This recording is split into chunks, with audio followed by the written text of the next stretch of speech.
Olá!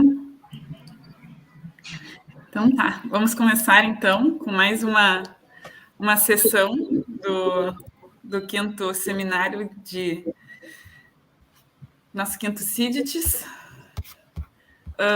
Hoje à tarde, então, a gente vai ter duas palestras, uma com o Stênio e com a Milena, e outra com o Juan.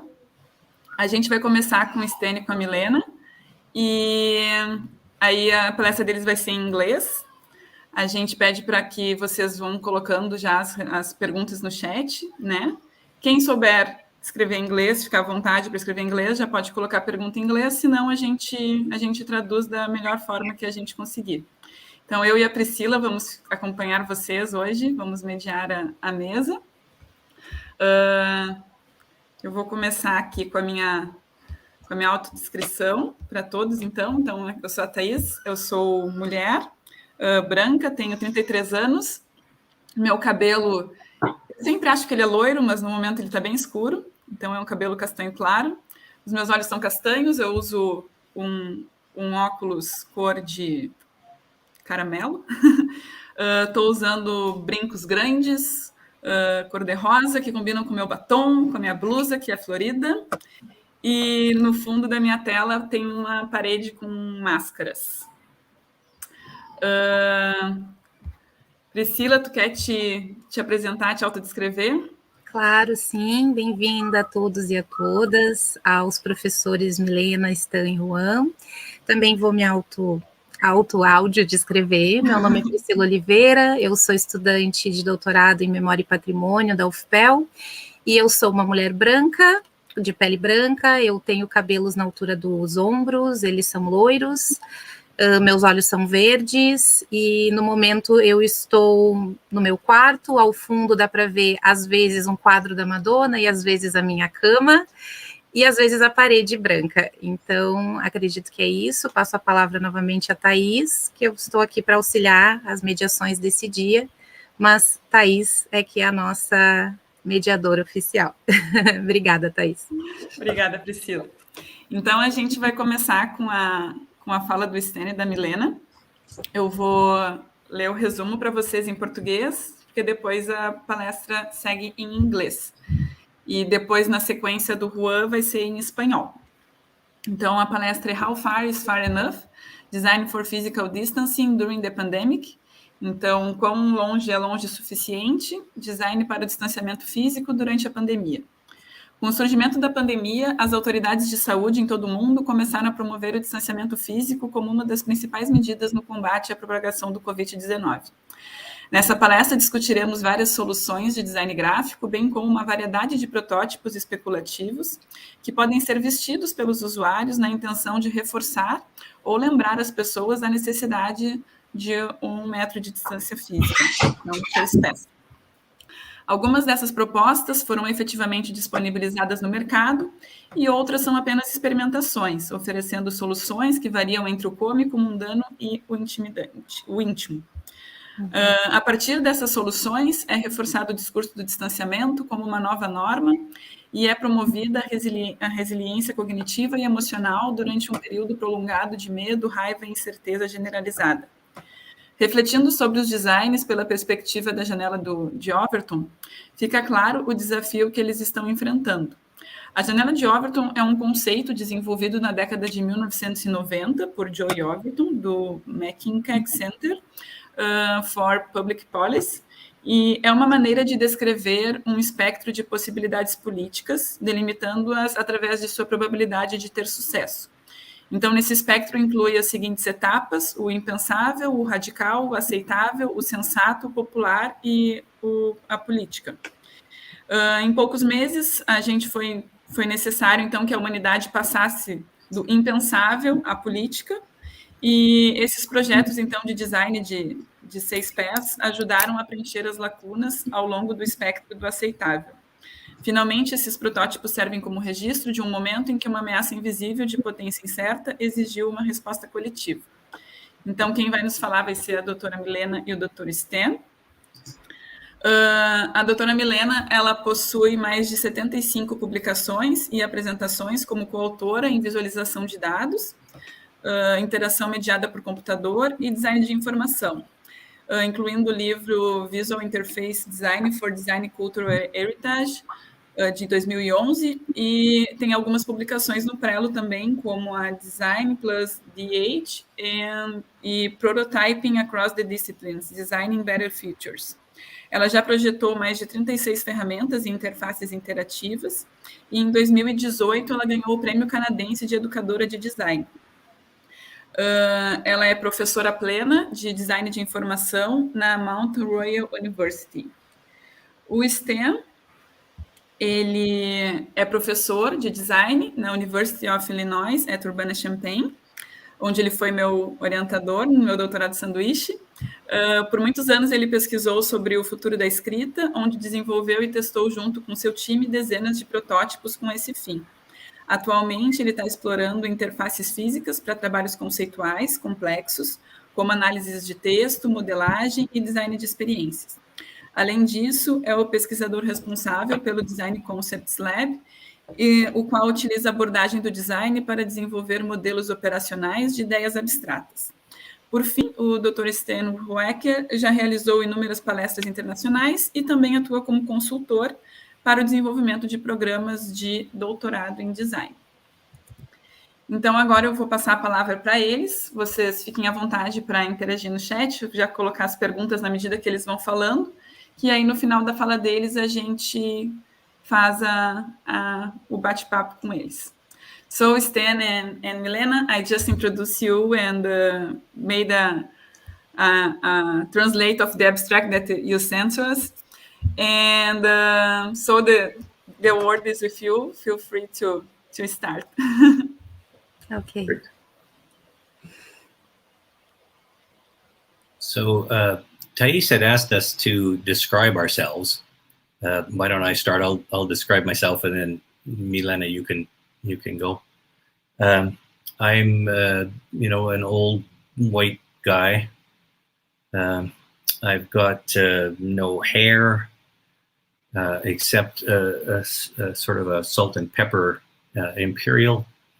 I'm wearing glasses like a good designer today. I'm in a black t-shirt. I'm in one of my offices at the university, and the interesting thing in this office, you can see over my shoulder the Polish poster. I'm a fan of the Krakow Academy of Fine Arts that does famous for poster design, and this is a poster of King Lear, and you can see he's got on his head a crown that's made of the land. So that's an interesting artifact there.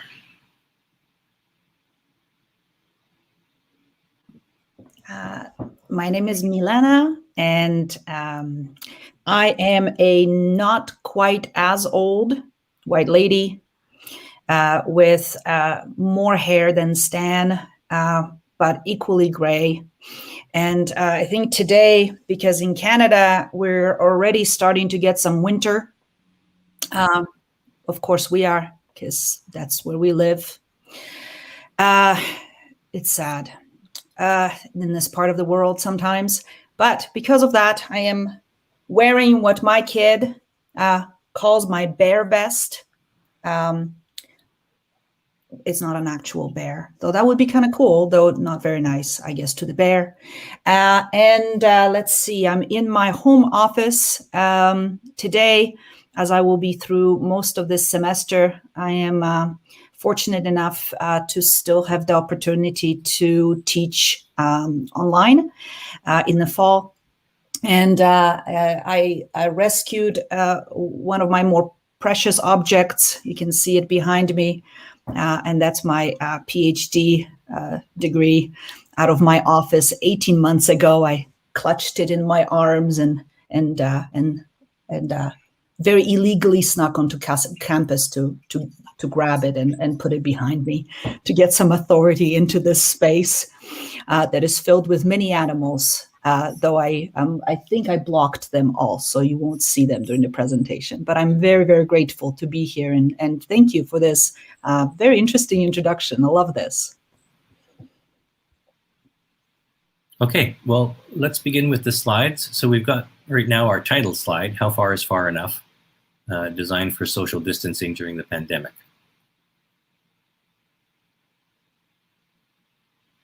The next slide is a diagram of something that's called the Overton Window. I'm not sure, how much exposure people will have had to this, but Milena and I have been talking about it since the spring as a sort of what are we going to do as designers interested in responsible innovation or design for social good, given the current, political climate and all the problems that are happening in the world. It would be nice if designers could make a difference. So the Overton Window is an idea that sits sort of above politics. The principle is that you've got a kind of a range of topics or ideas, and if you're within the window, you can be a successful politician dealing with those topics or those issues. If they're outside the window, it's much more difficult. The public is not prepared to talk about the things that are outside that window. So if you look, I'm not sure if I can read the sequence. It's essentially a slider. It's got arrows on either side, and the window slides back and forth, and it goes from... on both ends. It comes in unthinkable, radical, acceptable, sensible, and then the window is popular, status quo, and then of course popular on the other end, sensible, acceptable, radical, and unthinkable. Yeah, so we've been wondering about the roles that designers can play, or how designers can go about moving that window back and forth to add things into the discourse that we think would be helpful that aren't really, tenable as approaches for people that are interested in things like public policy.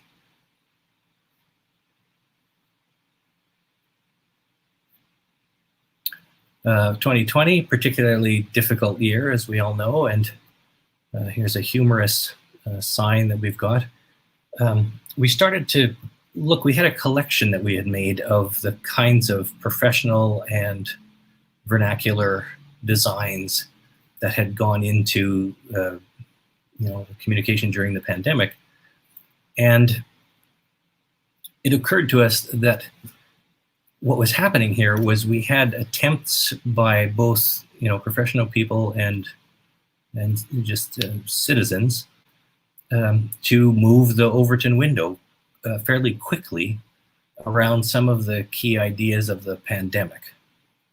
So the one that we're going to be looking at today, we've come up with a taxonomy of 7 different approaches that we've seen used by people trying to design for encouraging social distancing. Do you want to describe this next slide? I forgot to describe the previous one. So in this slide, just as a way to get us started, talking about a sort of a range of design solutions for the problem of communicating that 6-foot distance that was important to increase protection or safety from COVID-19. So this very basic sign shows 2 icons, 2 sort of human adult icons with 6 feet in between them and arrows pointing sort of them away from each other with the tagline that says, "How far is it really?" And it's meant to suggest or visualize the amount of distance that is required for increased safety from COVID-19.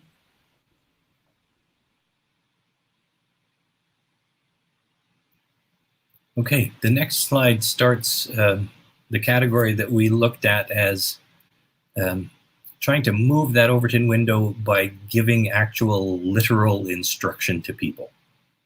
So here we have a sign that's notice, it says across the top, help us practice social distancing.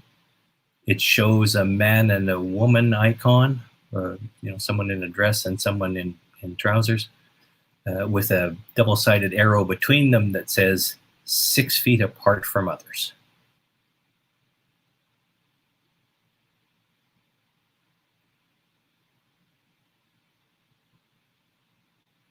This next slide, a little bit more urgent, a little bit more imperative.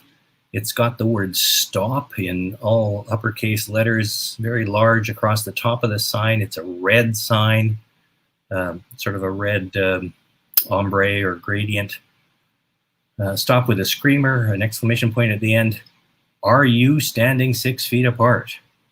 And here we have 3 icons of human beings, each one spaced out by a line that's marked as 6 feet on the left, 6 feet on the right. Even though this sign and the one that we described right before it are really basic information pieces, in particular, as you'll notice when we show you some of the other examples, what I do find interesting about these is that we are meant to interpret that measure. I mean, this is not literally 6 feet. Depending on the size of the sign, it's probably, thinking 20 centimeters perhaps, that the line length actually might be. But we are supposed to interpret the size of the character as some sort of average of human proportion. So then if the little icon, the little human sort of representation is of an adult size, then the distance of, we can imagine the distance of 6 feet as a relation to the size of that character, and therefore the size of the actual human, and what would that look like if it was in real life.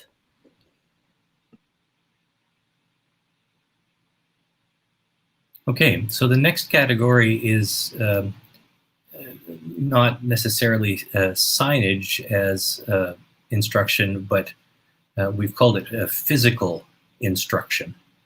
And what you see on the image is 2 people, and they're in a queue, lined up for something, and there's marks on the ground in front of them. In this case, it's just like a piece of yellow tape or paint, sort of a yellow line across the front of their feet, so that they know, without really thinking about it, if they just stand on their marks, they will be the right distance apart. Here we have a similar idea facing an escalator in a department store. I think this one is Macy's, and the idea is that they've put the printed instruction, stay 6 feet apart, with 2 human figures into a red circle, and then they've physically spaced out the circles. So once again, if you come in and stand waiting for the escalator, the idea is that you will stand on one of those circles, and then you will be appropriately distanced.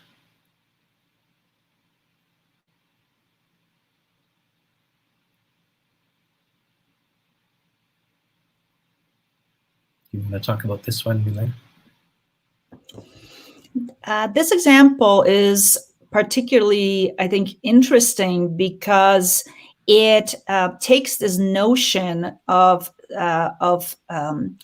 what sort of this practice of one person standing. So whether that's at a line marker or that's on a circle, it's an individual marker, right? They're sort of the size of a singular occupation, and extends this idea towards group activity. So this idea that as a family unit, as a friend unit or a living together unit, you you will be, you can be together while needing to be apart from other units. And using this system sort of tries to find a way to make the outdoor space still enjoyable for groups. So you see, to me, this looks like a park. There's some grass, and you see a city in the distance with some tall buildings and a river between the chunk of grass and a little bit of a sidewalk, then the river, and then the city. And in the patch of grass, you see essentially larger circles that have been perhaps drawn out with sand or some light-colored chalk that are about the size that would fit 3 or 4 people, either lying on a blanket or sitting together and enjoying a picnic. So each of the circles has multiple people, or most of the circles have multiple people, and then the larger circles are then separated from one another. And my best guess is as nearing 6 feet, maybe a little bit smaller distance than 6 feet. One of the interesting things about this particular image is that if you think back pre-pandemic, the idea that you would mark out a park in this way to space people out is unthinkable. This is not the kind of, public space design that we've typically seen. Even if, in particular, I think in certain countries around the world, where standing in line might be quite common, is not just sort of specific to the pandemic, and standing in line sort of in a very regular, organized fashion might be quite common. Yes, this kind of demarcation or separation within a public space is still quite unusual.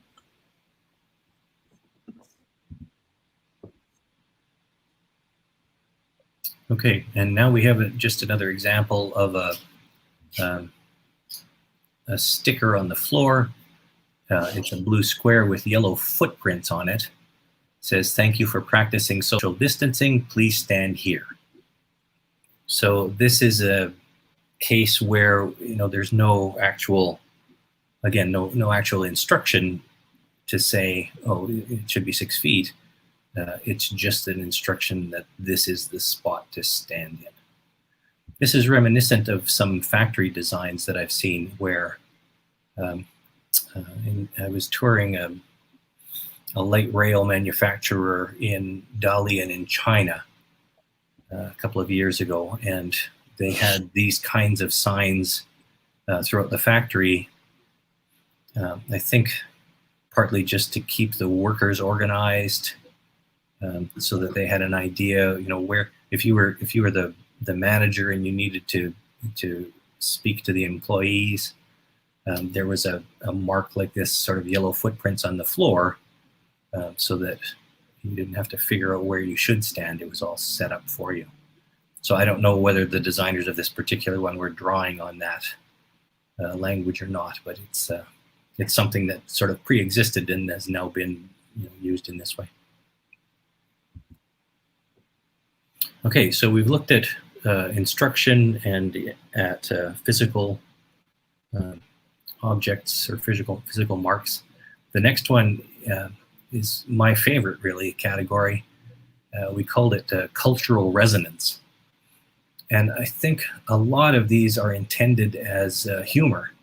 They're supposed to be amusing ways to sort of cajole or influence people without, emphasizing, like, do this or you'll die, but rather, well, maybe there's amusing local ways that we can talk about what 6 feet is. So what this photo shows is a sign that says, "Keep your distance." It's got 2 human figures on the outside and a picture of a kangaroo in the middle. It says, "At least 1 adult kangaroo apart." And then they emphasize again 1.5 meters by putting little arrow underneath. What I really like about this one in particular is that it might even suggest a larger distance than one kangaroo, because I don't think anyone wants to be that close to a kangaroo. If we look at the sign, the sort of length, the kangaroo that is the measure, is touching the one sort of human character with its tail, and then sort of nosing, touching the hand of the other one with its mouth. And I don't, as far as I know, though, having never met a kangaroo, I hear they're not particularly friendly. I don't think anyone would want one that close to their body. And that's interesting. That's something we'll see again in I don't know how many examples we're going to give, but there were probably dozens where the creature in the middle is in some way dangerous or menacing, or adds an element of as Milena says, sort of alarm that creature would be between you. This is not one of those. This is, again, sort of humorous. Instead of thanks, they say hanks for keeping your distance, because the image shows Tom Hanks, the actor, laid down on the sidewalk, in a photo of him, and it shows that he's 6 feet tall. So your social distance is one Tom Hanks.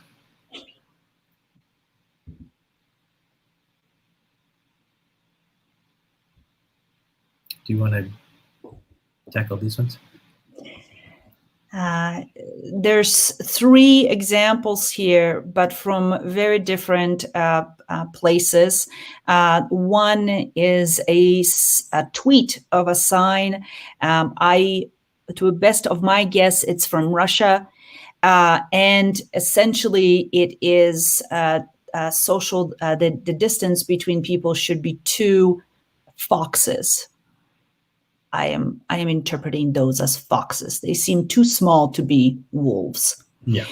And again, as Stan said earlier, this is one of those examples where I don't think people enjoy being that close in the wild to foxes, and foxes for sure do not enjoy being that close to human beings. And then the 2 other images are, they appear from the same source, and they make reference to popular music lyrics. So the top one is a quote that says, "She said, don't hand me no lines and keep your hands to yourself," which is a line from Georgia Satellite's song. I didn't know that, actually, until I put that image in.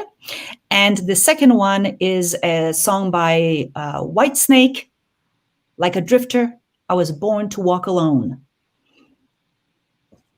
And then both of those include an image of human beings spaced out.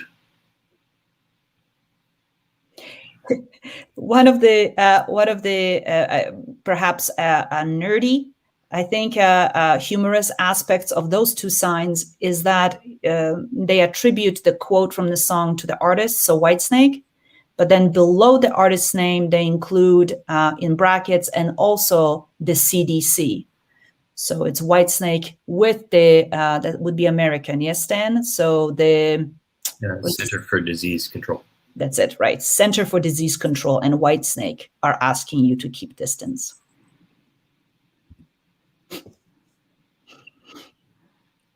Okay, so here we have this Minneapolis has produced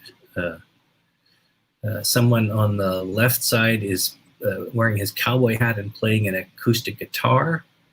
The woman on the right is riding her bicycle, and the 6 feet distance between them is a tiger.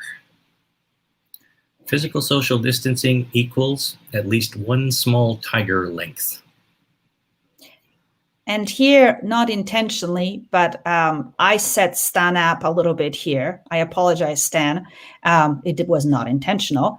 Though now reflecting on it, Stan is not one of those folks who would know who either of these characters are. And perhaps those of you in Brazil have avoided also the train wreck that was this pandemic piece of reality television, American reality television. But these are two particular characters from that show that was binge watched, binge enjoyed by millions. Carol Baskin is on the right. She's the lady on the bicycle. And Tiger King is the one on the left. It took me a moment to remember both of their names.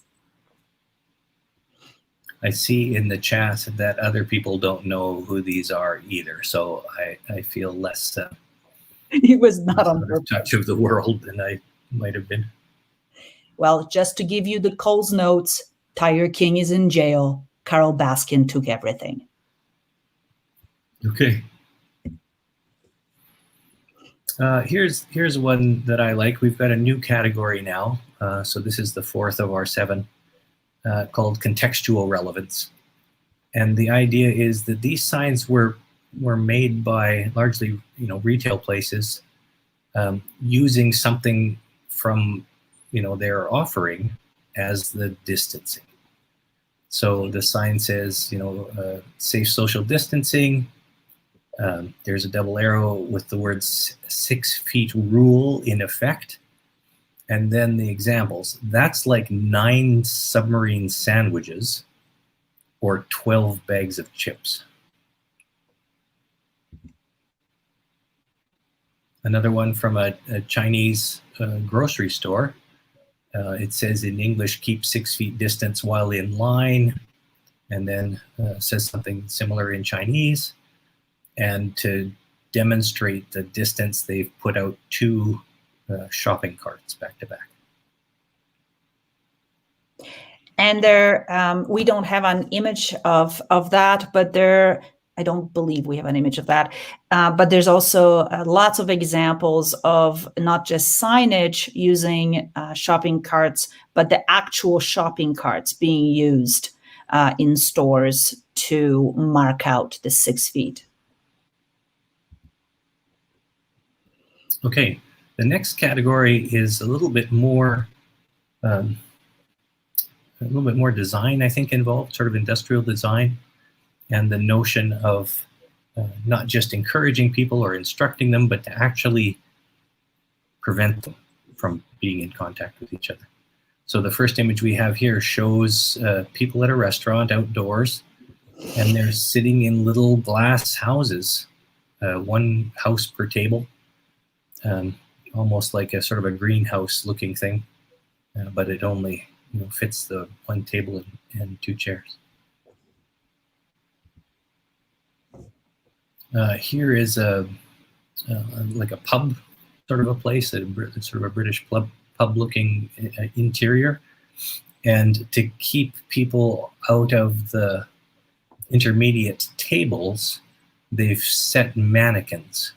So there's human mannequins seated in the middle, and then, a couple in the front of us and a couple on the other side of the mannequins.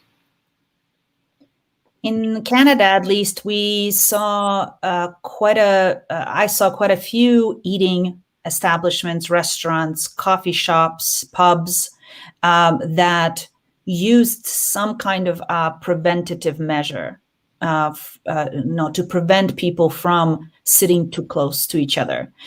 So usually it was a lot of tape, sort of to try to block off the entrance into the seat. And sometimes, of course, sometimes the whole tables were removed, the chairs would be removed.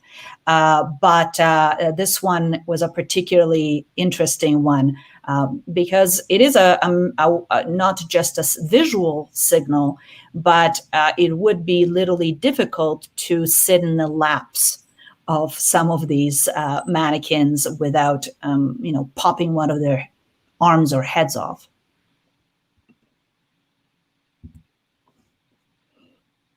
Oh, yeah, and here's an example. This photograph shows people, they're outdoors next, on a sidewalk between parked cars on one side and bushes on the other. Each person has a mask on.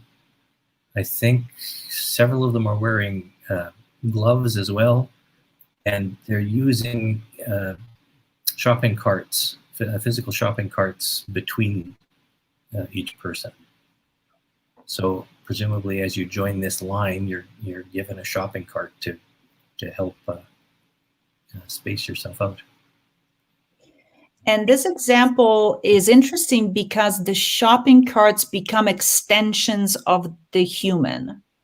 So rather than the shopping cart being the barrier, the sort of stable, set barrier between people, with the idea that folks would go around the shopping cart to the next shopping cart until they reach the beginning of the line, the person becomes extended to include the shopping cart and thus create a larger kind of personal bubble, safety bubble or distance bubble between individuals. Well, I should also say that there's nothing in any of the shopping carts. They're just being used for this purpose. Milena, you want to take this one? We also found a whole collection of not personal preventative measures or imposed preventative measures, but personal direction or communication. So one person's communication about distancing to another person or to other people. So in this example, you see badges or pins that have been made. This is from an Etsy shop. So a crafter, an artist created these and is selling them. And each pin either says, "Please stand back," with a little rainbow on it, or "COVID vulnerable, 2 meters," and the little rainbow. And the idea is that you could buy these and that you can put them on your jacket or on your t-shirt, your hat, perhaps somewhere visible, so that if you were interacting with someone out in public, hopefully they would see the pin and they would be reminded to keep the appropriate distance from you. On a personal note, at the start of the pandemic, one of my really good friends is a mail carrier. So he delivers mail door to door here in Canada. And I made him a bunch of these pins that he could wear, so that, hopefully, very polite, sort of a nice, pleasant language, but a reminder to keep your distance when meeting, your friendly neighborhood mailman. I was just looking, I can't spot it, but when I got my one of my first COVID tests here at the University of Illinois, they had made little orange buttons that said, keep 6 foot distance. And the text was small enough that if you were reading it, you were much closer than 6 feet. So I had to laugh. I wore the button anyway. Here we go. So we're now seeing the face of a woman, and written on her mask is, "If you can read this, you're too close."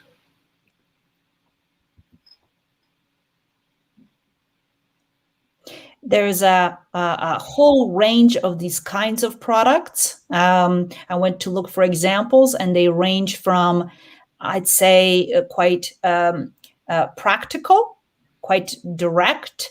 For example, stay 6 feet away, to quite polite, and all the way to perhaps whether intentionally or not, perhaps supposed to be funny, threatening, but a little bit more aggressive, let's put it that way. And in this image, there's a man. We can see the back of his t-shirt, sort of a white man, sort of shaved head.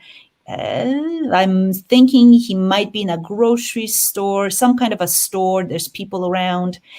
So he's out in public. This feels like a snapshot that someone had taken out in public rather than a promotional photo. And the back of his t-shirt says social distancing. If I can turn around and punch you in the face, you're too, I'm assuming that's an F word, so swear close. And he's a big guy. It doesn't look like you would like him to turn around. No. Okay, and then our final category, the seventh category that we've come up with in looking through these is personal prevention. So these are in the category largely of sort of speculative design or provocative design, where the individual person or the individual designer has come up with some way to make a statement about the need for social distancing. What we see in this first one, it's a person with a hat and mask and gloves, and he's made a harness, he or she, it's hard to judge, has made a harness around themselves that is a hoop with what looks like probably a 6-foot circumference. So if you stand at the edge of that hoop, you'll be the right distance away. This reminds me, this particular design reminds me of some work. It's now, I would say, 10 years old in speculative design, where the designer was tackling the issue of close contact, unwelcomed close contact in subway or on public transport. So in her in her prototype, she had a dress that she could then inflate or extend the skirt of that would create not quite 6-foot distance. I would say probably about 3 feet all around. So she could collapse the dress to get through tight spaces, but she could also extend it in order to create more space around her in public transport.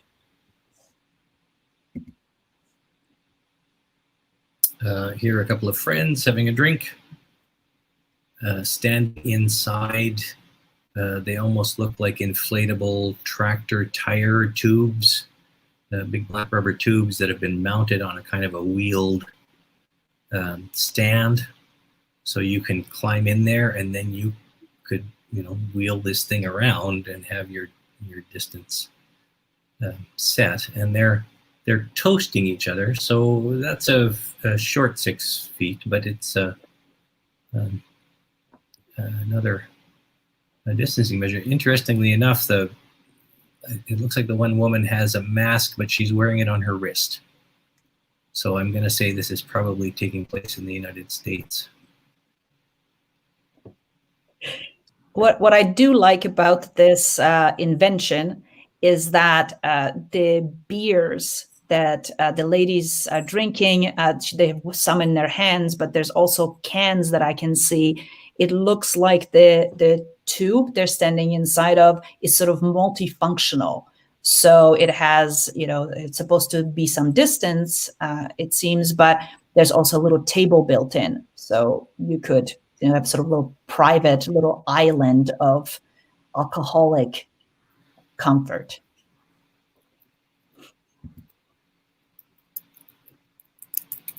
Along the same lines, we have a bunch of people sitting outside, and they've attached pool noodles. The sort of like a colorful cylindrical object, probably about 6 feet long or more. They've attached a square of them to the tops of their hats. So obviously this has been designed by somebody as an image to suggest social distancing. This image, I think, unlike the others that we showed, has the potential of serving two functions. So that external communication, right, that external prevention that says, if you come too close to me, you'll bump into my pool noodle. So keep your distance. But it could also serve as a personal reminder because it's on my head. And if I start getting too close to someone or something, there's a possibility that the pool noodle will hit it and thus reminding me to stand back. Whether that's the intention of the designer, I don't know, but it does strike me that would be, for someone as forgetful as me, it would be a useful feature. Yeah, Thais and I were just having an exchange in the chat about that. How, you just start talking to somebody and you forget. Okay, I think we've only got just our short bibliography here that's available if anybody wants to go and look more at this collection, or if you're interested, we'll be able to send you a link to the folder where we've collected all these things. And obrigado.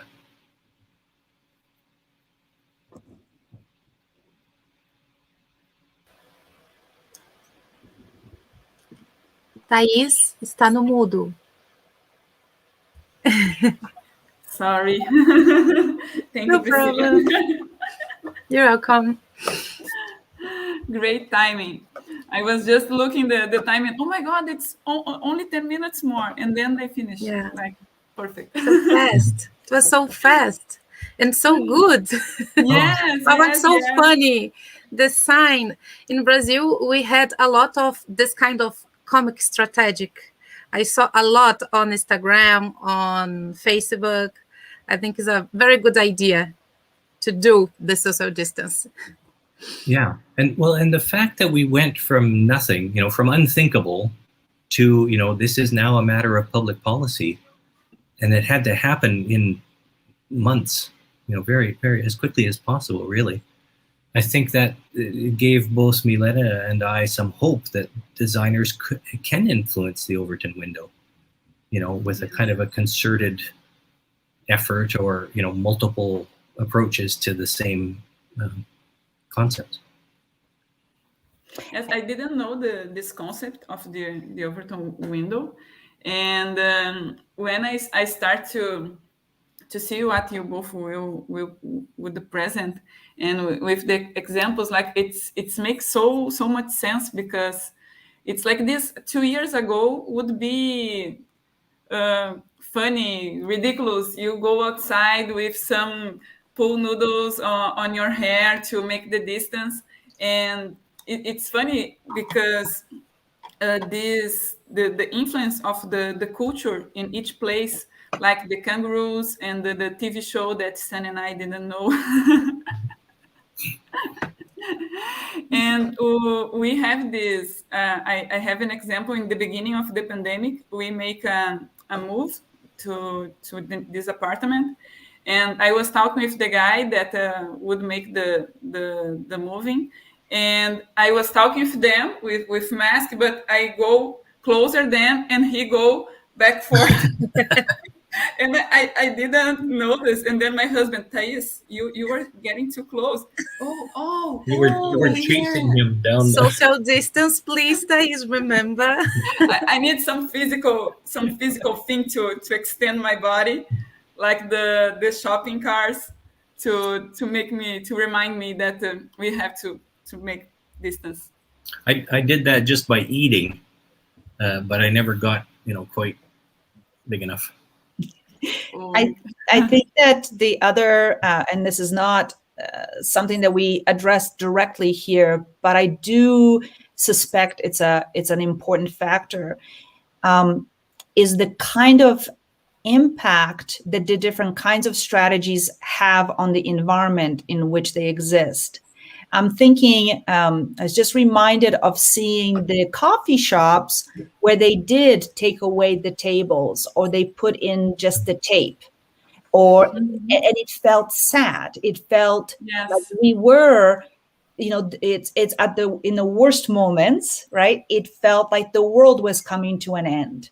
because everything was empty anyway. And then we had these weird kind of makeshift, rough, sad barriers put in, as opposed to teddy bears, right? If there were giant teddy bears in the seats, or if someone is walking around with a ridiculous hat, that is a very different kind of, you still know, of course, that you are in the middle of a public world crisis, but there's a bit of a there's some joy, right, in the creativity that is brought into the environment that I suspect is quite powerful. Yes, I really like the example that you show with the mannequins at the bar, because it's this idea. It's not like a blanket spot. You are not going to a place that it's empty, because you are going out because you want to see people. You want to see something different, because you get tired to be only home and mental health and all this stuff. So it's interesting. You instead you make the space more empty. You make it more full with some joy, and it's a great idea. Sorry, Thais. One of my colleagues, I was just reminded, one of my colleagues, because we're still meeting at a distance, and he's my new chair. And he has now installed a skeleton, a full-size human skeleton behind him. His name is Brian. He is wearing a very fancy cloak. And my new chair, references Brian at least once throughout every meeting. And he has this company. And then we have this kind of humorous company on our Zoom meetings. And so it's a similar kind of example, that rather than having even more emptiness on campus, not being able to meet in person with your colleague, now we have an extra colleague named Brian. And it has prompted me, this is the best I could come up with so far, but I now have Ruth here sitting from Stan, actually. She flew to Canada from Stan. So she attends all of my department meetings now with me, so that I feel less lonely. That's Ruth Bader Ginsburg, right? The Supreme Court judge. Yes, who's now passed. Yeah. My colleague down in Brazil for Zoom meetings has a puppet of me. Like a little finger puppet. Really? Yeah. And It's he brings it out whenever he has to say something critical. He doesn't say it himself, but he says, Professor Stan has something to say. And then he'll... Yeah, it became a sign in his classes. So we have a message from Fernando, and Fernando says, "Thank you very much, Milena and Stan. We are very happy. We are very happy to be with you this afternoon. Thank you for the fantastic case and excellent reflection." And I agree with him. Yeah, me too. The other example that I really like it was the glass house, because it reminds me like the bird's house. Nice. Like you see the people and you think it's look like each bird in their space, but you go there and it's a completely different concept, but it's very similar. And I really like that example as well. And I didn't quite connect it until you just said that what makes it even more special than the other examples is that when I saw it, I wanted to go. Yes. I didn't want it to go away. Like, I like the idea of having a restaurant where that would be my experience. Yes. As opposed to being a temporary measure because of a health crisis. It feels like something that could continue because it's such a lovely... More intimate. Yeah. My colleague up in Canada, Jennifer Roberts-Smith, about 10 years ago, we did a project on the design of these little booths that would just fit one person or maybe two people. The project was called I Just Need a Moment to Think. And the idea, well, you would put it inside your house or you would put it in the, in the art, and then you could go and sit in this little spot. And the architecture companies or the furniture companies that we spoke with had no interest in it whatsoever. That just was not something that had any commercial viability. And then as soon as the pandemic hit, I started to see, variations of that idea all over the place. So again, it was one of those moments where you recognize that the Overton window has moved. Yes. We have one question to Fernando. Priscilla, can you read? Yeah, just a minute. Yes. Fernando asked, can we consider the Overton window as a binomial between the technique of political persuasion and social resilience through the graphic visual language? I will put the question here in our chat, private chat. Yeah. I don't know if the questions doesn't start in the previous commentary. E, pessoal, estão abertas as perguntas, então fiquem à vontade. Se vocês quiserem escrever em português, a gente, como a Thaís falou, a gente vai fazer um esforço aí de traduzir. E se quiserem escrever em inglês também, fiquem à vontade. E também depois não esqueçam de preencher o formulário da chamada, da presença, que daqui a pouco o Lucas deve colocar no chat o link para o pessoal entrar.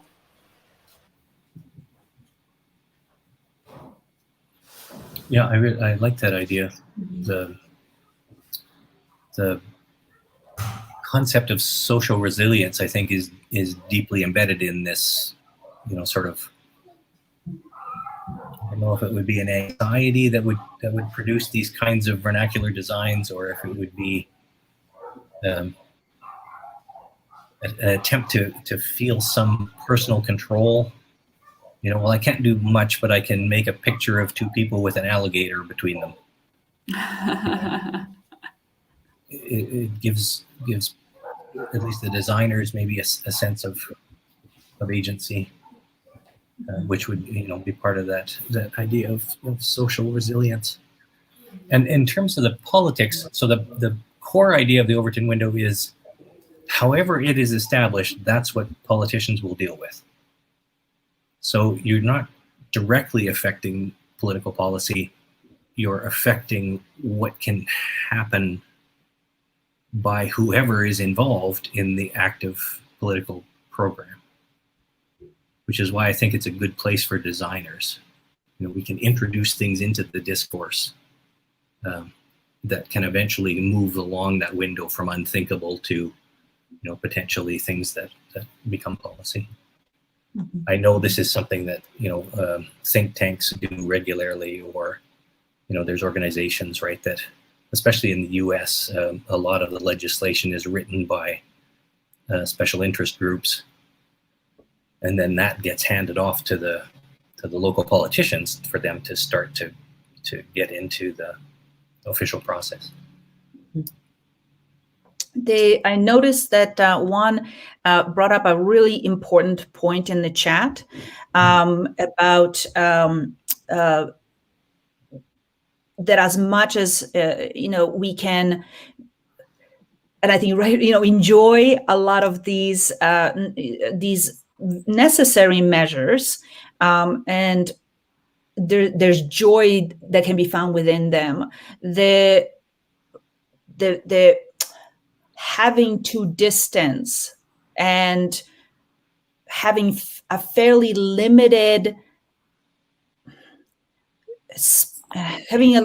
way to do that effectively has also meant that there's been a greater impact on folks who are hard of hearing, or who there's been a few solutions for transparent masks, for example, so that you could still read lips. Folks who find it challenging to read other people's sort of emotional states, sort of facial communication or facial language. So that has a significant impact, of course, on these communities. And at the same time, and I'm not offsetting that, I'm not saying that, but But at the same time, it has also placed people who have never thought about what it's like to not be able to hear someone, not be able to see their face, and how important it is for them to be able to do that, or mobility, right? Transportation. I mean, there's sort of a huge gamut of experiences that all of a sudden became much more commonplace, I guess, more experienced by a wider community that previously didn't recognize them, didn't see them as issues. And time will only tell whether we are able to change and grow as societies, now having had that experience of what it's like to navigate an environment that has limitations, right? Where you are experiencing constraints and limitations on yourself. Yes, this is very interesting. When we put ourselves in a place that we are not used to, and we start to see these difficulties and all the things that we never thought about, and now it's in my bubble. We can see we start to know people using masks, and then when the people are without masks, you get surprised with how their noses look like, and the mouth, and we not recognize the people without the masks anymore, because we are so used to see with the masks. And I don't know if we have some final question or final comment, because we have, sadly, we have to close this session and start with one, because It's time. Priscilla, you are in the mood. Sorry, guys. I said we don't have nothing, no more questions. And unfortunately, we have to finish our session to continue with the one. This was lovely. Thank you so much. Yes, thank you. That was really great. Thank you. It was so great. Thank you very much. It was a very good talk. We could spend all the afternoon here. Yeah, in this all science with culture, elements of cultural, of popular cultural culture. I love it. Well, I think we can call Dr. Juan. Yes. Juan, are you ready? You are on mute. Okay. Can you hear me now? Yes. Yes. Yes. So, Juan, I will introduce you in Portuguese, and then I pass the word to you. Está bem. Então tá, gente. Então agora a gente vai passar para a fala do Dr. Juan Salamanca. A palestra dele vai ser em espanhol e os slides vão ser em inglês. Novamente, se vocês precisarem de alguma ajuda com alguma parte que precise de uma tradução mais específica ou coisa assim, vocês podem pedir no chat, tá? Então, a palestra dele é Data Visualization to Enable Knowledge and Discovery. Então, a gente traduziu como visualização de dados para possibilitar a descoberta do conhecimento. Os pesquisadores das ciências humanas costumam estabelecer relações entre os conjuntos de dados com diferentes sistemas dimensionais, que podem envolver desafios de visualização. Uma delas é a dimensão temporal, como no caso de um historiador que enfoca uma janela de tempo de poucas décadas, dentro de um tema que se estende por séculos.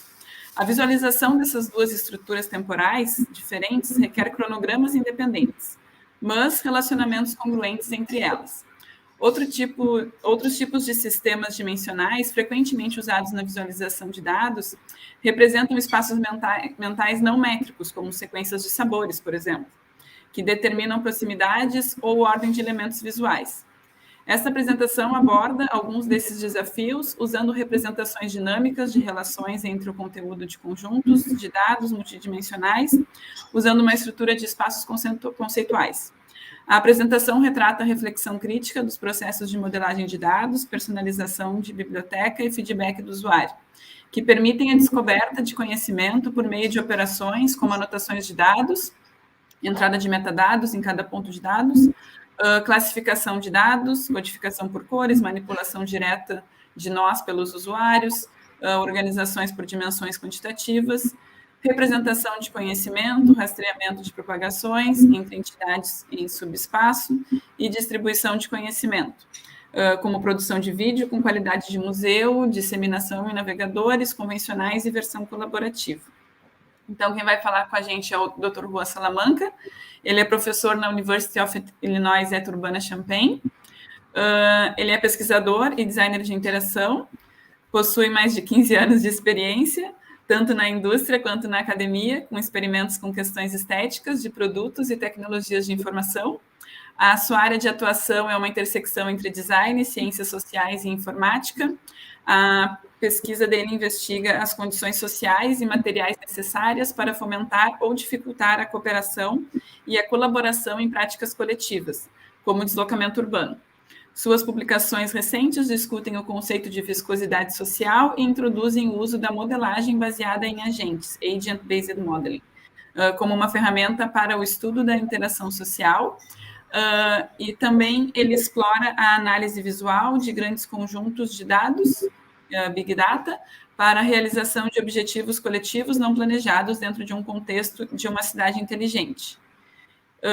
Então, eu vou passar para vocês a palavra para o Juan. Juan, you can start.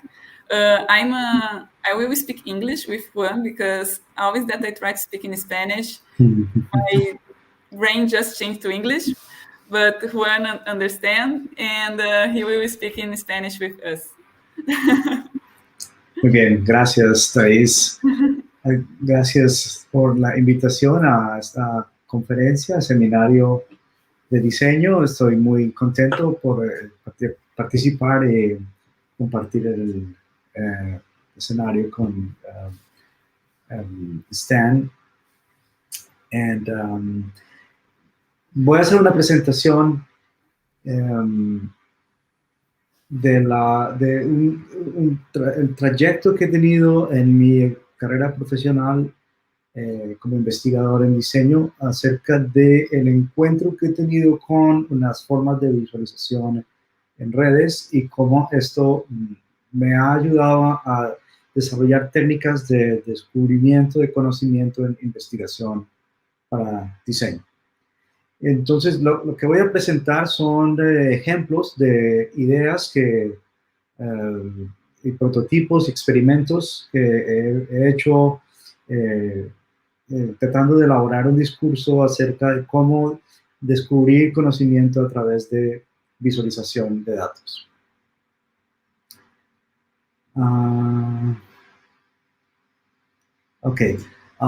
Si hay algún comentario sobre el español o si prefieren que hable en inglés, en el chat me pueden hacer las preguntas o comentarios. Tá bem. Ok, voy a presentar mis slides.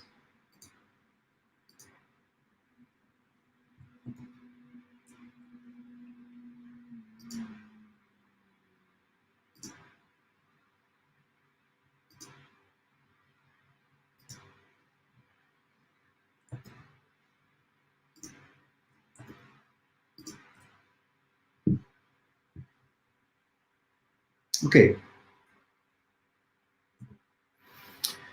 Bueno, para mí ha sido siempre un motivo de interés y preocupación por investigar cómo las personas interactúan. Inicialmente mi curiosidad estaba dirigida hacia cómo las personas interactuaban con dispositivos electrónicos, con interfaces de computación. Pero en la medida en que elaboré un discurso sobre cómo esa interacción sucedía con las máquinas y con los artefactos de computación, me interesé cada vez más por teorías que no venían de las Human-Computer Interaction o interacción hombre-computadora, sino en teorías que se enfocaban más en entender cómo las personas se relacionan con otras personas en grupos sociales.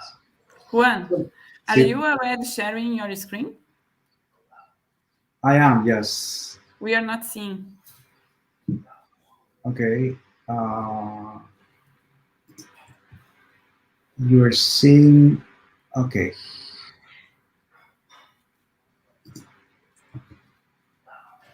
Now, can you see that? Now it's okay. Yes. Okay, sorry. Entonces, decía, me interesa cómo las personas se relacionan entre ellas y me interesé por teorías de la sociología. Entre ellas, gracias a las ideas de mi advisor en el programa de doctorado en Chicago, donde conocí a Stan, me interesé por la teoría del actor red, o en inglés, Actor Network Theory. Y lo interesante de la teoría del actor red es que nos invita a pensar en redes de actores que pueden ser interactores entre sí, en los cuales hay no humanos, actores no humanos, como en este caso, en esta escena de esta pintura, se llama París en un día lluvioso, donde hay unas sombrillas, hay un sidewalk o un andén y unos elementos que no son humanos que participan en acción junto con otros humanos. Y esos objetos constituyen pues unas redes que influyen en la acción de cada uno de los otros actores en ese espacio.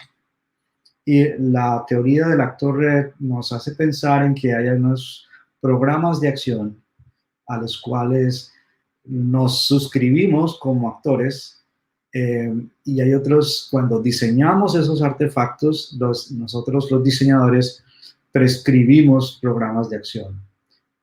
Entonces, para decir un ejemplo, esta sombrilla, la sombrilla está diseñada para tener la capacidad de cubrir a 2 personas.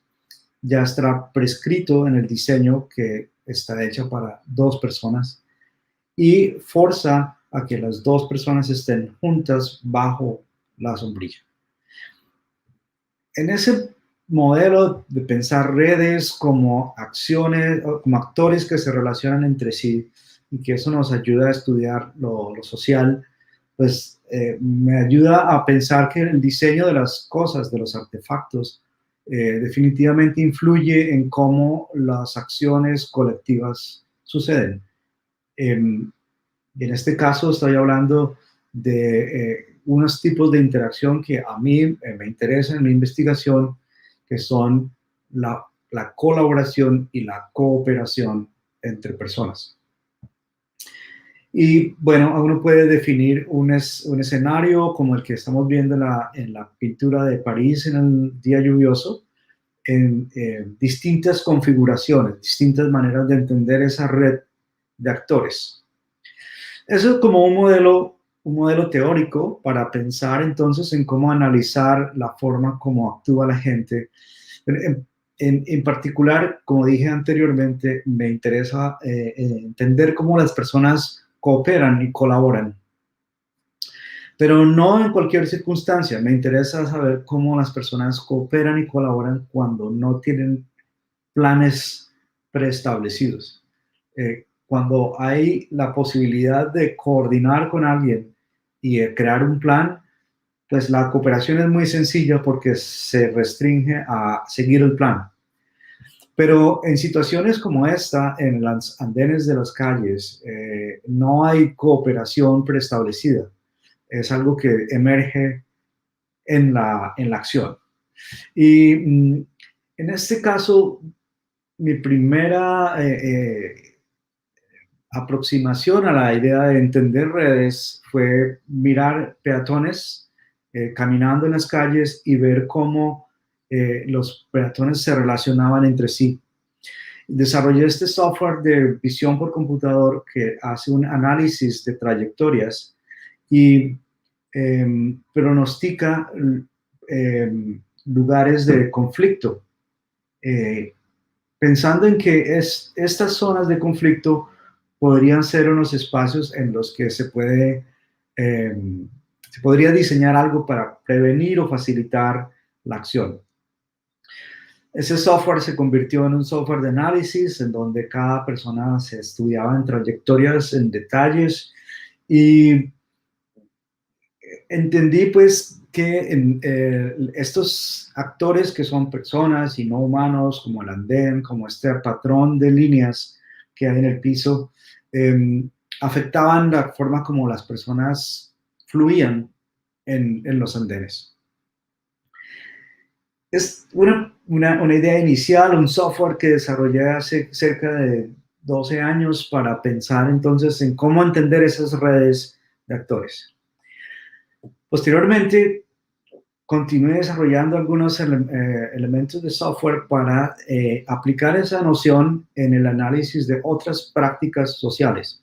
En este caso es un póster que muestra el análisis de datos etnográficos de mujeres que cocinan para sus familias. Y en este caso el póster aplicaba ese mismo principio teórico. Ahí hay actores que son los objetos que participan en la preparación de los alimentos. Hay personas relacionadas en esa práctica.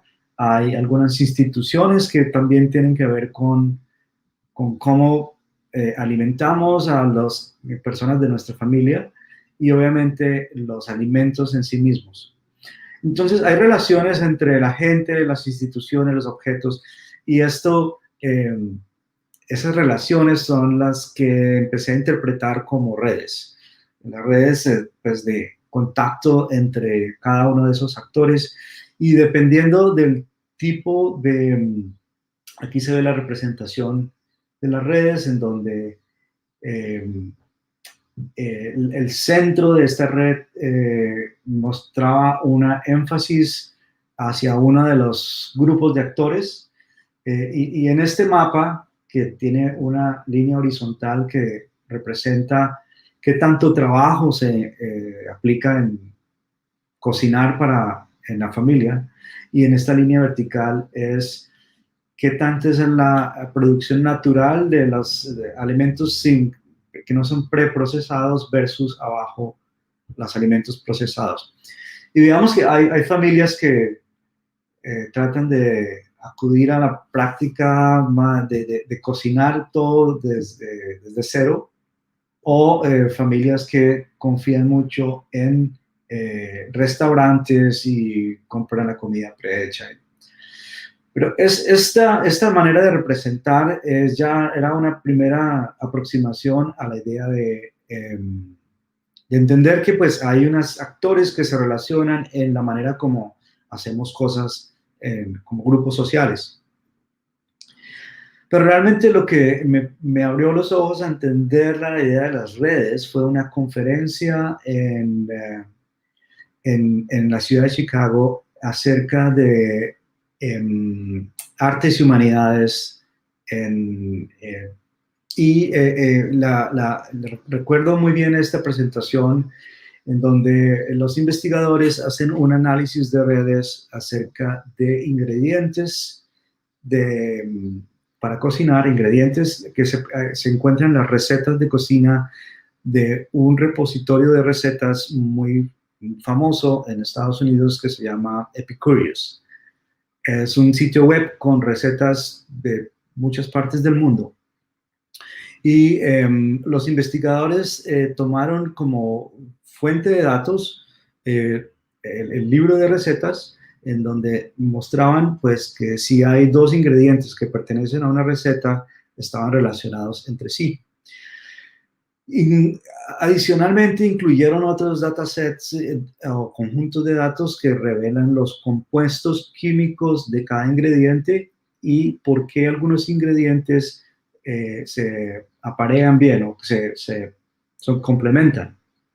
Entonces el queso y el vino, por ejemplo, son ingredientes que tienen compuestos similares y por eso van bien juntos.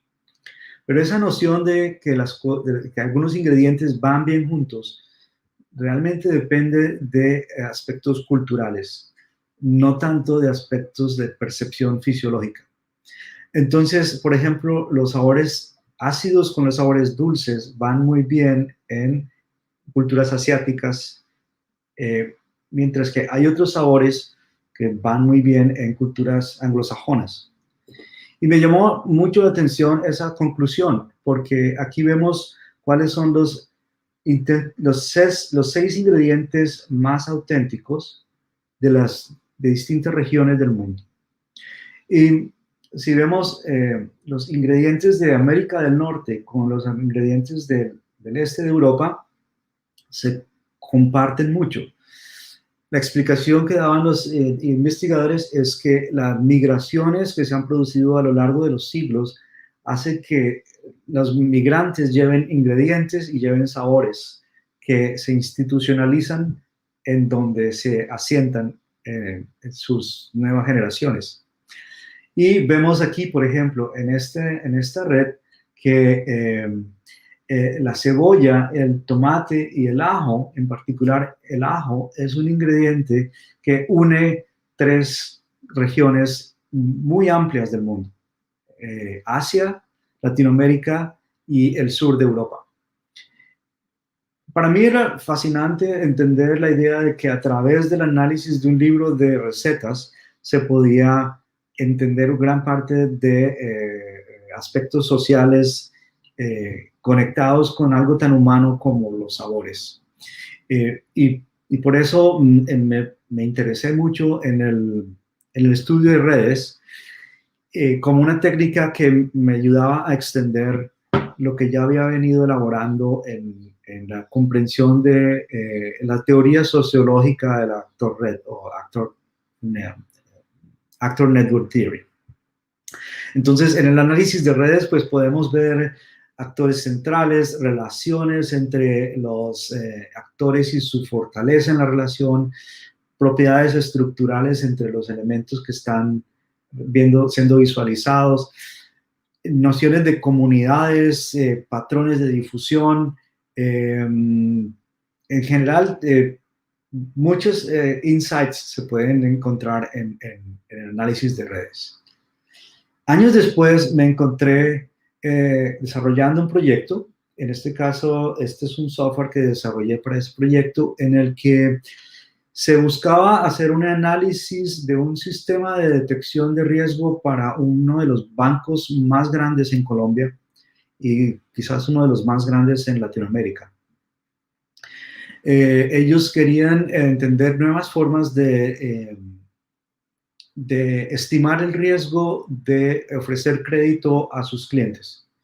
Y una manera de analizar esto era acerca de interpretar las redes de transacciones financieras entre los clientes del banco. Entonces, lo que vemos en la pantalla es cada uno de estos círculos agrupa un conjunto de clientes del banco. Yo espero que puedan ver mi pointer, mi cursor. En total, estamos analizando aquí cerca de 100,000 clientes del banco y algo así como 1 millón de transacciones financieras entre ellos. Y desarrollé esta herramienta entonces junto con otros profesionales en analítica de datos para identificar las comunidades o los conjuntos de clientes que podrían ser la base pues, para hacer un análisis detallado. El principio era el siguiente: dentro de una comunidad existe un grupo de personas o en este caso eran organizaciones privadas, empresas o organizaciones privadas, y ellos se envían dinero con una periodicidad y con un monto, y el banco sabe exactamente esa información. Pero el principio es que para que te presten dinero en el banco, realmente ellos ven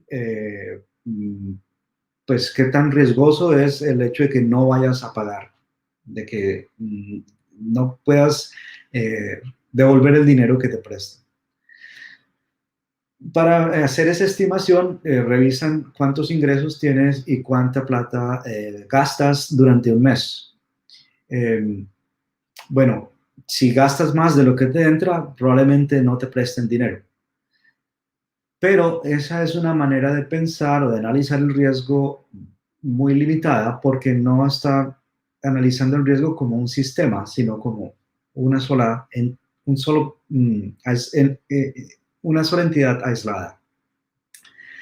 Cuando lo ves en redes, este señor de aquí, ves que tiene una cantidad de transacciones con una cantidad de personas alrededor.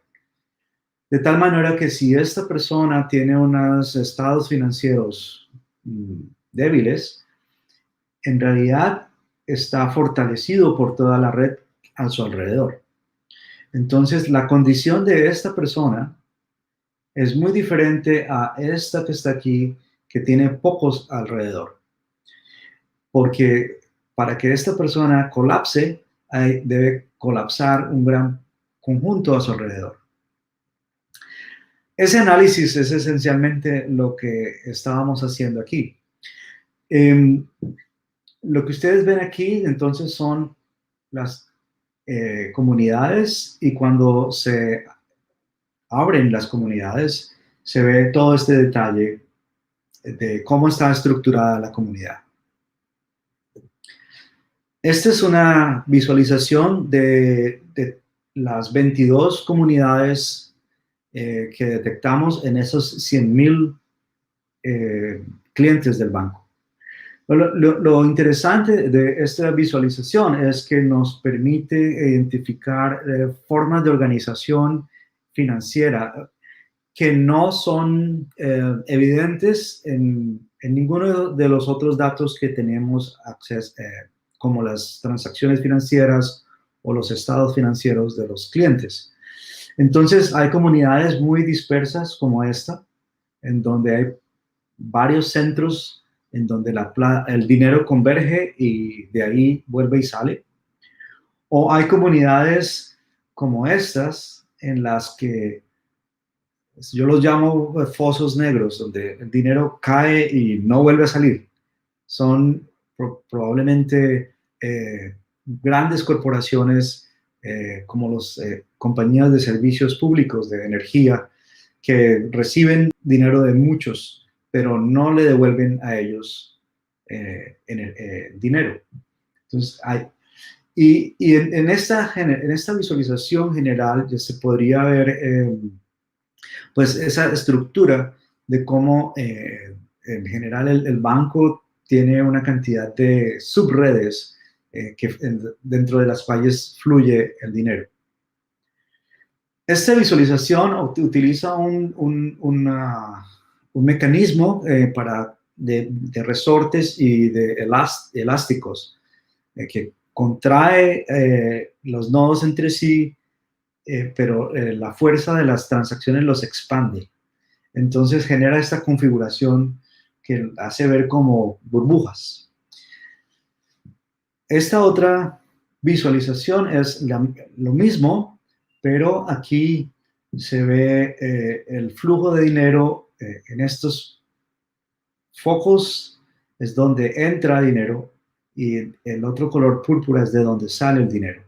Entonces, en algunas comunidades como esta, el dinero entra a un solo nodo que es muy grande y todos los demás son muy pequeños. Hay otras comunidades que tienen una distribución distinta. Pero simplemente en esta visualización nos permitía ya darnos idea de esos efectos, o descubrir a través de la visualización de datos, desarrollar un conocimiento y un entendimiento de cómo funciona el banco con ese grupo de clientes. En este video,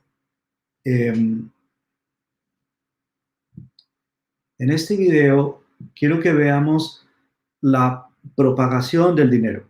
Es decir, voy a escoger a un cliente y vamos a ver cómo el dinero fluye de ese cliente hacia otros en la red.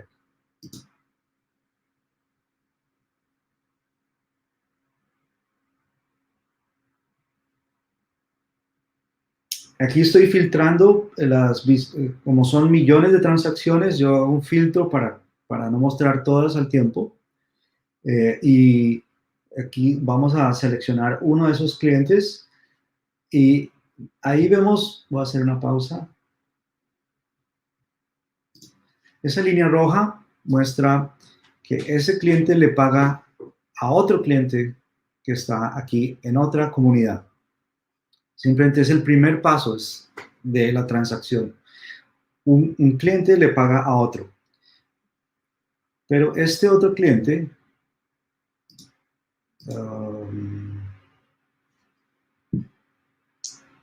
no sé si te volví el video, un momento. Pero voy a dejarlo rodar.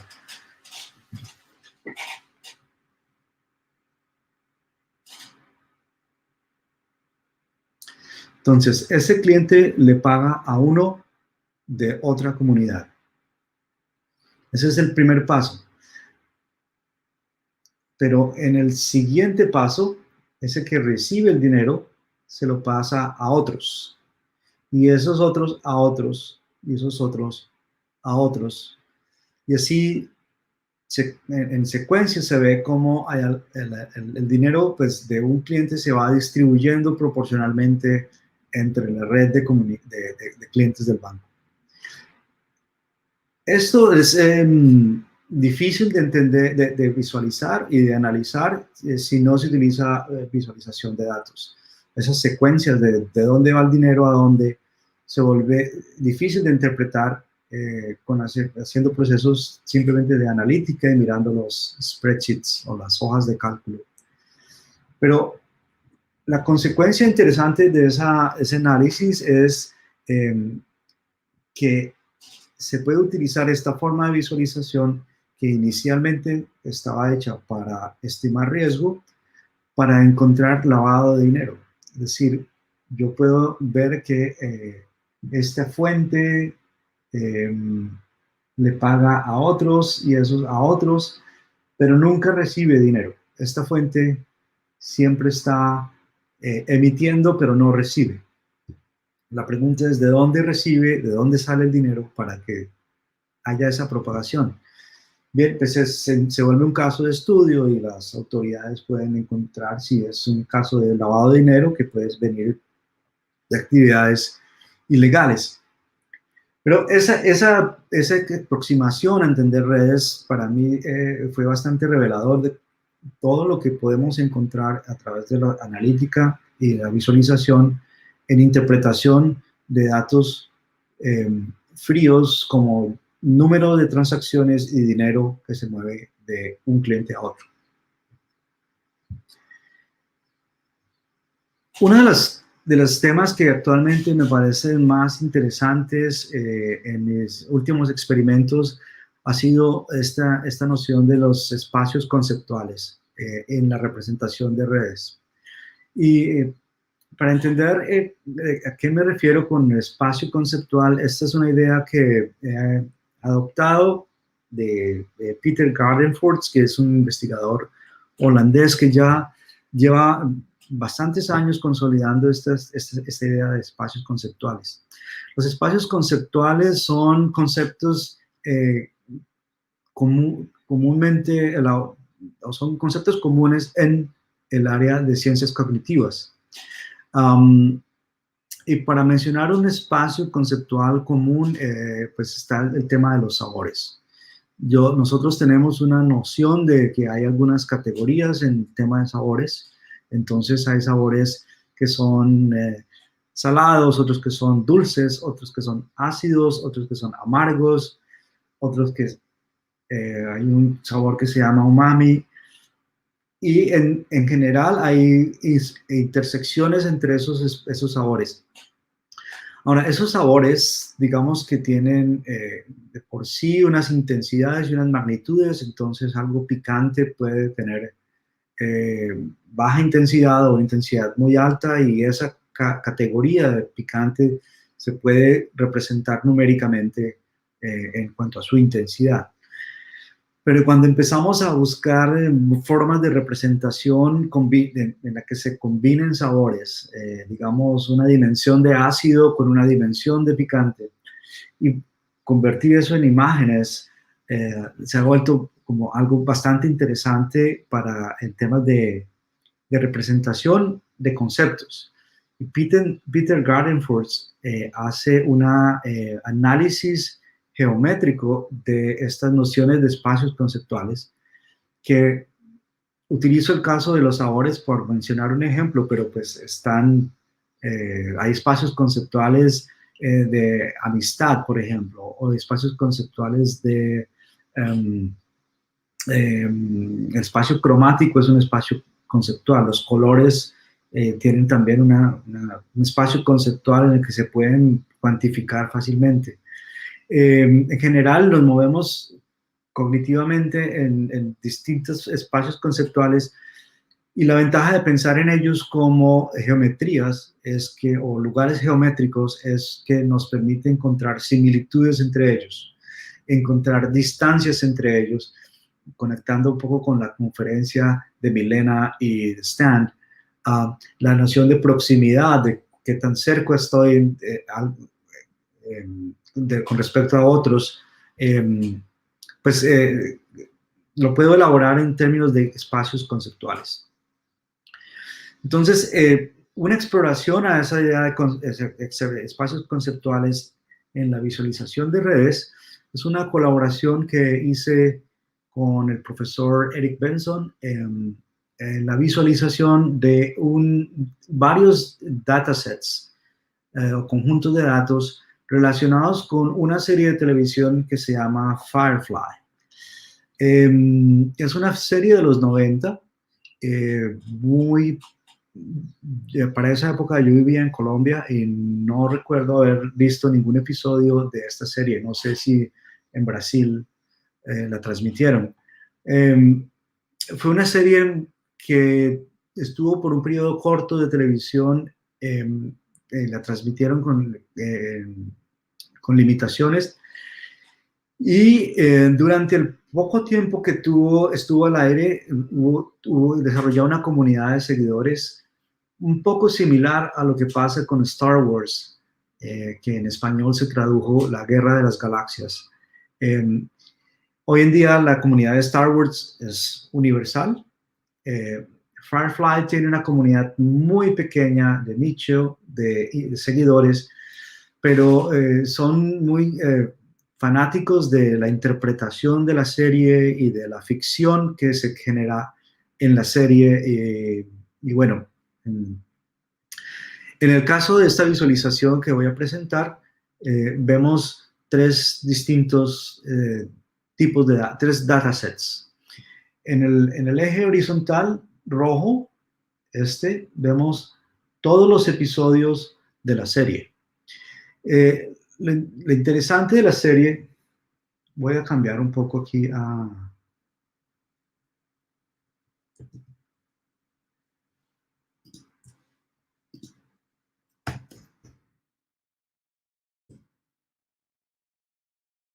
estos son todos los episodios de la serie, y lo interesante, no sé si están viendo mi proyección, creo que sí. Lo interesante es que la serie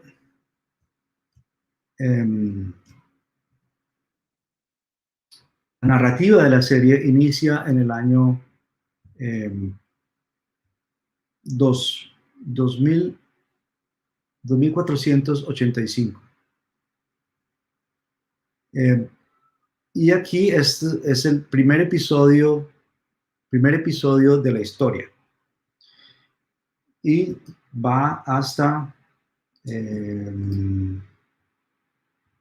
2519.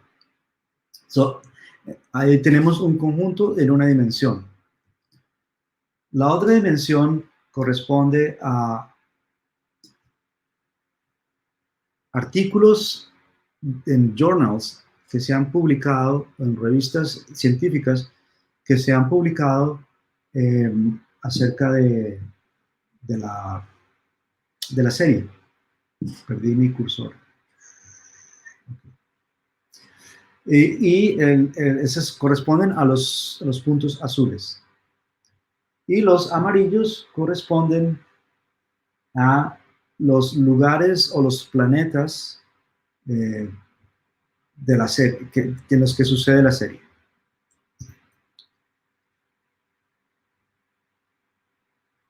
Ahora, a través de una técnica de manipulación de los espacios, cada uno de estos datasets viven en un espacio distinto.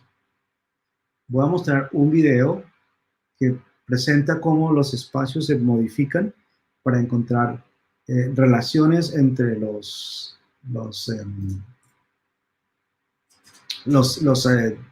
actores y las situaciones de la serie.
Bien. Allí,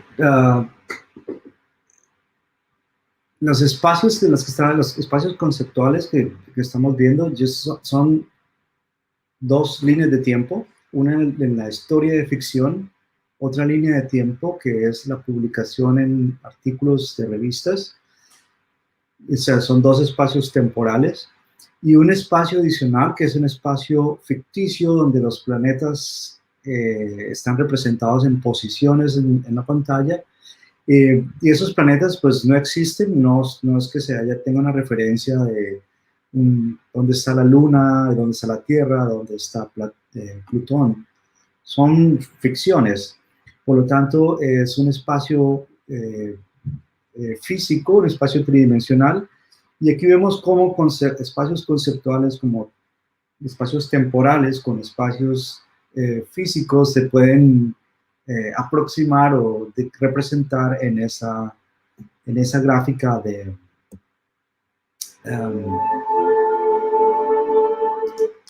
en esas gráficas de redes, pues que es una gráfica interactiva. Pero esa experimentación allí en dos dimensiones sobre esos espacios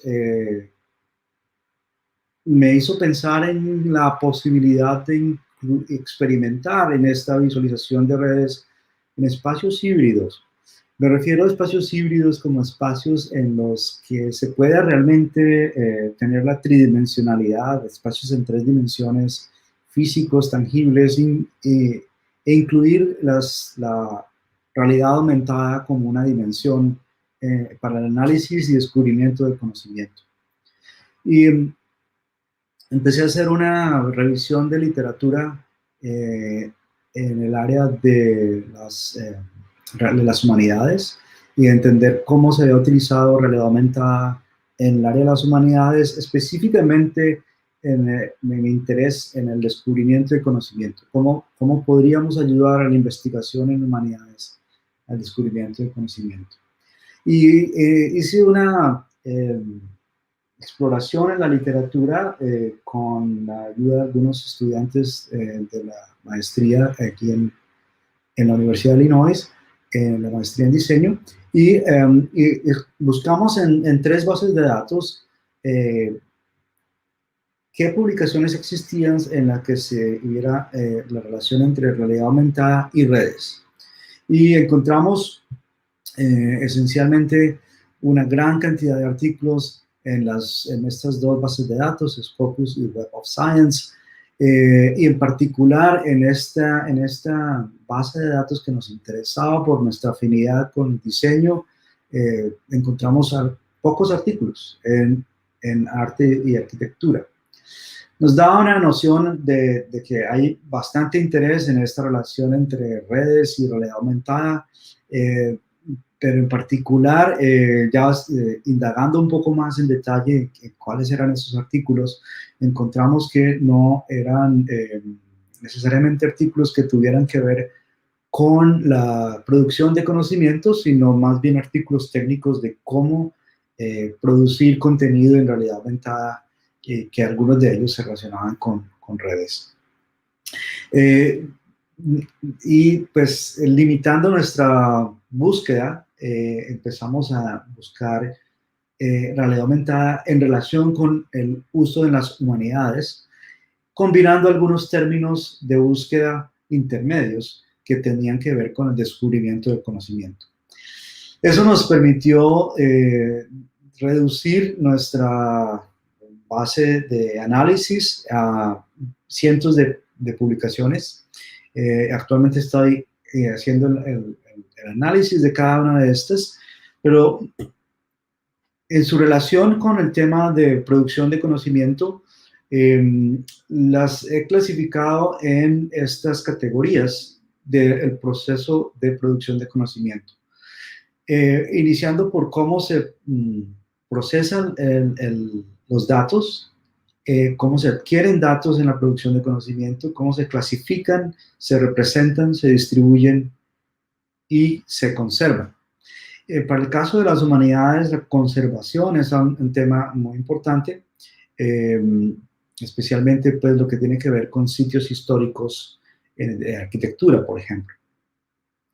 Y en general la distribución de lo que vemos para el uso de realidad aumentada en el proceso de producción y conservación de conocimientos se enfocan en estos grupos de abajo, en la distribución de conocimiento y en la conservación. Cuando yo me refiero a distribución de conocimiento es... Juan. ¿Sí? Sorry to interrupt. You have only 10 minutes. Good. Yes. Okay. I'm about to finish. Thank you. Entonces, me refiero a, distribución de conocimiento es lo que pasa en los museos, en sitios de exhibición, pero a mí me interesa más esta parte de la clasificación y la representación, donde no hay, el propósito no es mostrar, sino interpretar. Entonces, voy a mostrar un proyecto que estamos presentando este mes en el nuevo Centro de Diseño de la universidad. Este es el que se llama el Civil Design Center. Es un edificio especialmente construido para la promoción del pensamiento de diseño, design thinking, en la universidad. Y este es el escenario donde voy a presentarle la pieza que estoy construyendo. Si ustedes ven esta gran pared al fondo, es el sitio, es el lienzo donde voy a presentar esta visualización de datos que tiene esta composición. Es una línea de tiempo con una serie de nodos abajo que representan 50 innovaciones hechas en el último siglo en la Universidad de Illinois. Cada innovación representa una facultad, un departamento, un grupo de estudiantes, un grupo de profesores, y tiene una capa de realidad aumentada sobre la cual las personas pueden navegar y explorar. Este es un desarrollo que tiene una parte tangible, que es una parte hecha físicamente, puesta en el muro, una aplicación de realidad aumentada y unos elementos impresos que están adicionados a la pared. Voy a saltarme esta diapositiva. Presencialmente esta es una herramienta que es el centro del análisis, y cuando se hacen procesamientos sobre esta herramienta, que es una herramienta web, se generan los assets o los elementos para la realidad aumentada y para la producción de todos los elementos físicos de esta visualización. Quiero concluir con un video de esa experiencia.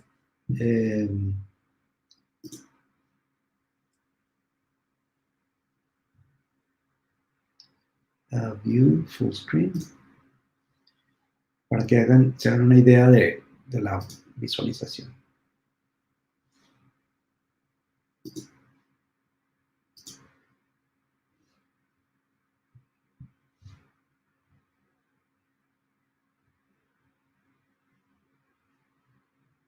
Esas son unas pantallas de onboarding.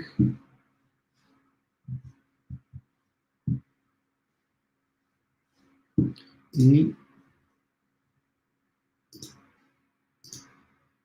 esa es la experiencia. Todos los arcos muestran relaciones entre las innovaciones. Las innovaciones que se están presentando aquí son de 4 tipos. Son tecnologías, son marcos teóricos, procesos y se me escapa el último. Cada uno está codificado con un color, y cuando se presentan las innovaciones, las personas pueden tocar la pantalla y se despliegan esta información en sus dispositivos móviles, en sus celulares. Van a ver este tipo de información, pero también pueden filtrar la información utilizando una serie de filtros que les permiten visualizar solamente las metodologías o solamente los procesos, y van a tener esta experiencia este tipo de experiencias de visualización dentro del edificio, como una visualización de datos para descubrir historia de innovación en la Universidad de Illinois en los últimos 100, 120 años.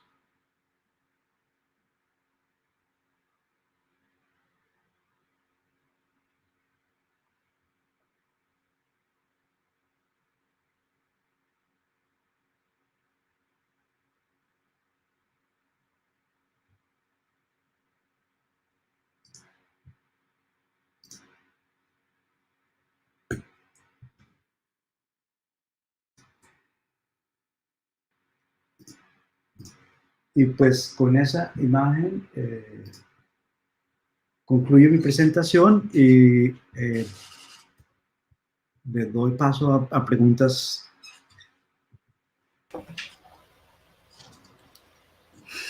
Thank you, Professor Juan. Thank you very much. I will speak English too, because speaking English and Spanish, my brain English too.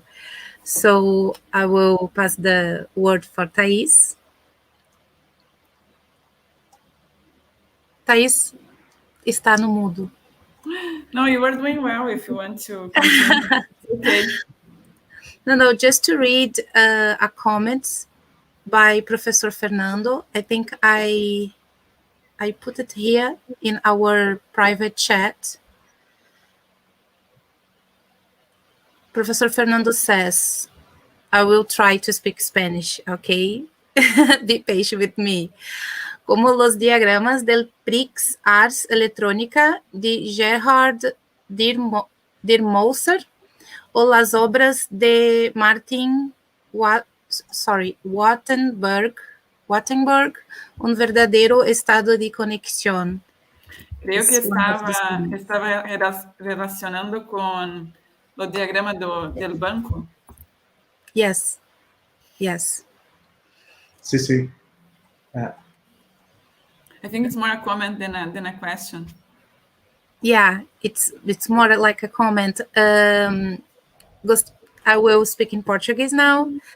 Pessoal, se vocês tiverem alguma pergunta, algum questionamento, algum comentário, inclusive parabenizando a apresentação do professor Juan, fiquem à vontade de colocar nos comentários. Lembrando também o formulário de presença, que eu acredito que já foi colocado agora há pouco pelo técnico Lucas. Então, estamos aqui abertos. Um comentário da Fernanda, feliz com o Firefly. Yeah, yes. She was happy about the diagram about the Firefly with the episodes that you don't know if have some people in Brazil that would know. Yeah, I don't know this series, but I would like to know now because Fernanda says here Firefly with a lot of exciting. Yeah, so I want to see now this series too. Juan, in that diagram of the banks, the size of the dots have some relation with the amount of the money or something like that? Yes. It really, sorry, switch to English or Spanish? Spanish. Sí, el diámetro de los círculos tiene distintas interpretaciones. Puede ser con cuántos clientes estás conectado, esa es una opción, o qué tan rentable eres como organización. Uhum. Sí. E o usuário pode cambiar a forma que cree melhor. Sí. Em o diagrama do Firefly, como os dados vão para allá? Como los... How the information go to the diagram? Like you put the script to the software. You put inside the script. Software, yes. Someone have to select the categories, or one person. It's automatic. Like the program read the script of the show and identify these parts. No, el usuario crea cada nodo uno por uno. Uno por uno. Wow. Uno por uno. It's a lot of work. Sí, es bastante trabajo, pero es parte del proceso de análisis. Yes. En Firefly se hace uno por uno a mano.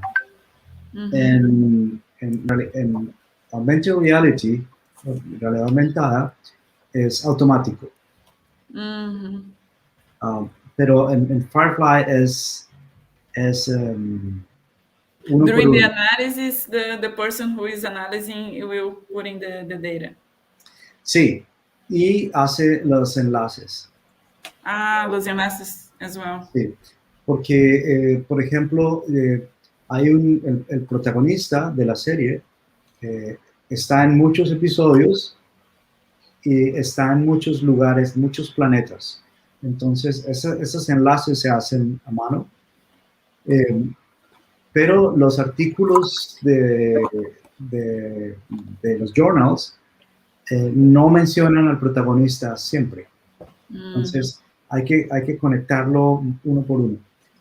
Pero lo interesante en ese ejercicio es encontrar que, como es una línea de tiempo, hay unas secuencias que a veces se rompen. A veces los actores no están siempre, sino que aparecen 5 años después en la historia. Ese es lo interesante del análisis, como encontrar las secuencias y cuándo se rompen las secuencias para hacer esa interpretación del dataset. Sí. Sadly, we have to finish because our time, we calculate wrong the time, and we have to close now. But have a lot of people in the chat saying that awesome, and Fernando said that also the rule is to create rules when you are presenting the last work, and I think was a very interesting talking and a very great examples as well. Like to see this kind of visualization of the data, it's really helpful when you are trying to understand better and to have these insights about Yes. the content. Yeah, especially in the social network. Yes. Yeah. Gracias. So thank you.